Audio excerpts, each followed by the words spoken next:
والقمح من حقنا، والقمح من حقنا، والبنزين من حقنا. لها وعدة، لها وعدة، لها وعدة، بالمطالب لها وعدة. أيها الحضور الكرام، نجتمع اليوم لأن هموم المواطنين أصبحت أكبر من قدرتهم على تحمل.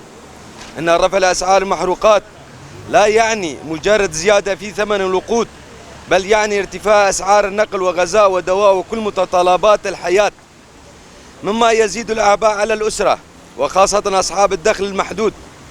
وفي وقت نفسه لا يزال الفساد يستنزف موارد الوطن ويقوض الثقة بمؤسساتها، بينما يقف الآلاف الشباب في طوابير البطالة رغم ما يملكون من طاقات وكفاءات.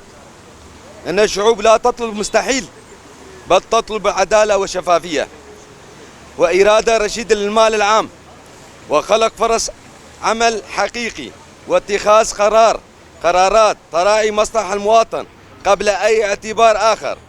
وأن رفع ضرائب ورسوم جمركية تأثر سلبا على المواطن. إن الدولة لها حق على المواطن، والمواطن له حق على الدولة. إن الإصلاح الحقيقي يبدأ مكافحة الفساد دون استثناء، وتوفير فرص العمل، ووضع سياسات اقتصادية تخفف أعباء المعيشة بدل من زيادتها. رسالتنا اليوم هي أن مصلحة المواطن وكرامته مطلوب من الدولة حفاظها على كرامة المواطن، فهي تحافظ على كرامتها.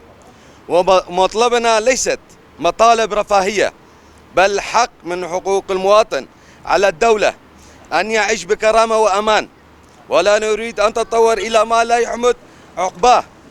الثورة قامت في 2011 من أجل ذلك، ويجب أن تكون هذه المطالب أولوية، وأن الحوار والإصلاح مسؤولية هي طريق لبناء وطن مزدهر ينعم فيها الجميع بكرامة وعدالة. وشكرا لكم.